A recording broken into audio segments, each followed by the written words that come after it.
Assalamualaikum warahmatullahi wabarakatuh. Pada kesempatan kali ini saya akan mengoreksi pidato dari dai-dai Wahabi. Mereka mengklaim atau menganggap bahwa di antara salah satu bait qasidah burdah yang dikarang oleh Imam Al-Busiri mengandung kesyirikan.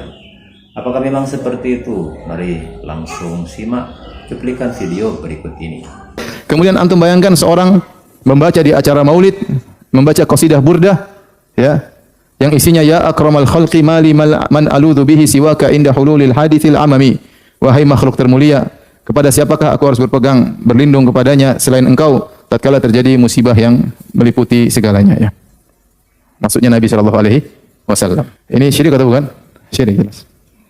Ya, dia mengatakan kalau dalam kondisi terdesak yang musibah menimpa secara umum, tidak ada tempat berlindung kecuali Nabi sallallahu alaihi wasallam. Subhanallah.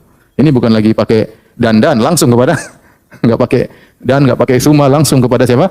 Nabi sallallahu alaihi wasallam. Kalau bilang kalau bukan karena ang saja syirik, apalagi ngomong kayak gini. Sahabat Al-Kindi yang dirahmati Allah, seandainya mereka meluangkan waktu sebentar saja untuk membaca kitab komentar atau kitab penjelas dari matan qasidah burdah yang dikarang oleh Imam Al-Busiri ini, insya Allah tidak akan memiliki kesimpulan yang sedangkal ini.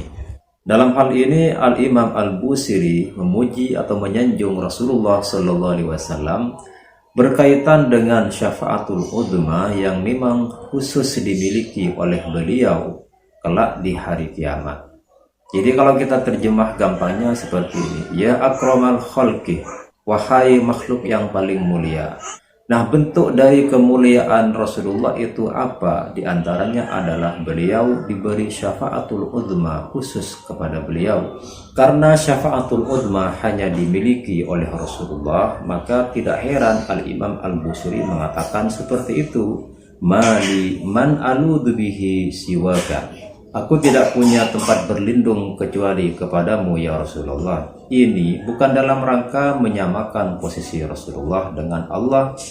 Hal ini tidak sama dengan penyamaan yang dilakukan oleh orang Kristen terhadap Nabi Isa, yaitu sama-sama menjadikannya sebagai Tuhan.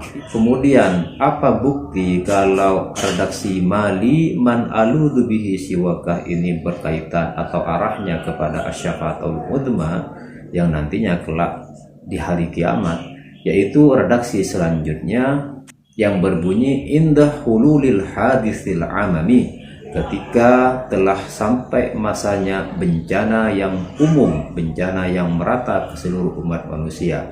Nah, yang dimaksud dengan al-hadithul amamih di sini adalah ahwaluh yaumil qiyamah atau huru hara yang terjadi pada hari kiamat.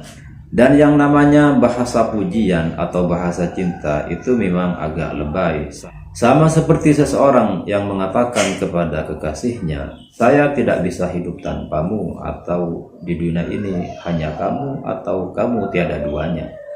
Nah, ini adalah sebuah ungkapan biasa dan tidak bisa kita kategorikan sebagai ungkapan atau ucapan yang syirik. Jadi Islam itu datang untuk mentauhidkan umat, sedangkan Wahabi datang sebaliknya untuk mensyirikkan manusia. Nah, ini adalah yang saya sesalkan. Untuk memperjelas apa yang telah saya paparkan tadi, saya bacakan salah satu syarah atau kitab penjelas dari qasidah burdah ini yang dikarang oleh Imam Al-Bajuri. Walikaunihi sallallahu alaihi wasallam akramar rusuli wa akramal khalqi ukhtusa bisyafaatil udma wa hiya syafaatuhu fi fasril qadha kama taqaddama. Nah, karena Rasulullah itu menyandang predikat akramur rusul dan akramul khalqi, maka beliau diberi kekhususan atau keistimewaan yang berupa asyafaatul udma yang tidak dimiliki oleh para nabi yang lain. Berikutnya wa qauluhu mali man aludhu bihi siwaka ay laisa li ahadun altaji'u ilaihi ghairuka.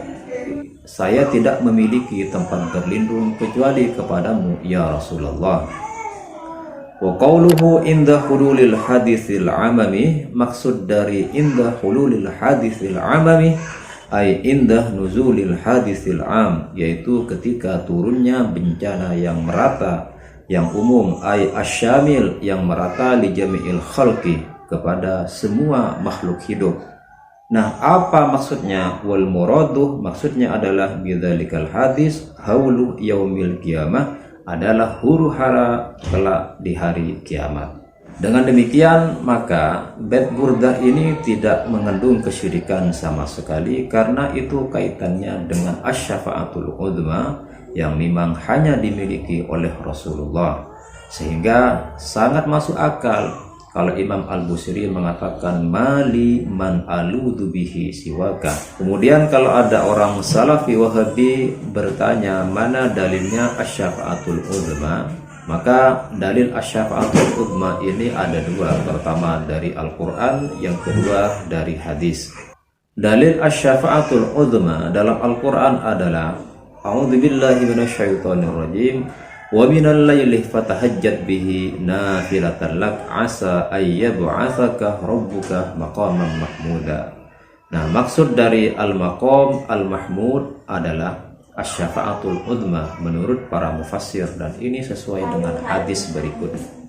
Wa 'an Ibnu Umar radhiyallahu anhuma, diriwayatkan dari Abdullah bin Umar, semoga Allah meridhai keduanya, Abdullah dan Umar, innan nasa yasiruna yaumal qiyamati juthan ay julusan ala rukab, bahwasanya kelak pada hari kiamat semua manusia duduk berlutut. Kullu ummatin tatba'una biha, setiap umat mengikuti nabi mereka. Yaquluna, dan mereka berkata, ya fulan ishfa, wahai fulan berilah kami pertolongan. Ya fulan ishfa, berilah kami pertolongan, hatta tantahiya syafa'atu ilan nabi sallallahu alaihi wasallam, sampai pertolongan tersebut atau syafaat tersebut berakhir kepada Nabi Muhammad sallallahu alaihi wasallam. Fadzalika yaumuh yab'atsuhu Allahu al-maqam al-mahmud, rawahul Bukhari. Dan di hari itulah Allah mengangkat Nabi Muhammad pada derajat yang mulia atau yang terpuji. Nah, maksud dari al-maqamul mahmud di sini adalah asy-syafa'atul uzma. Berikutnya dalil dari hadis terkait dengan asy-syafa'atul uzma ini adalah utitu khamsan lam yu'tahunna ahadun qabli. Saya diberi 5 keistimewaan, kata Rasulullah, yang tidak pernah diberikan kepada nabi-nabi sebelumnya. Pertama, nusirtu birru'bih masirata syahrin wa ju'ilat li al-ardu masjidan wa tahuran fa ayyuma rajulin min ummati adrakathu shalah falyusalli wa uhillat li al-maghanim wa lam tahillah li ahadin qabli wa utitu syafa'ah wa kana an-nabiyyu yub'atsu ila qaumihi khassah wa bu'itsu ila an-nas ammah. Begitulah seharusnya benang merah atau kesimpulan dari bait burdah yang dianggap mengandung kesyirikan oleh orang Wahabi tersebut. Sekali lagi, seandainya mereka meluangkan waktu untuk membaca kitab-kitab komentar dari burdah ini yang dikarang oleh para ulama yang tentu lebih luas ilmunya, maka mereka tidak akan memiliki kesimpulan sedangkal itu. Sekian, semoga bermanfaat. Wassalamualaikum warahmatullahi wabarakatuh.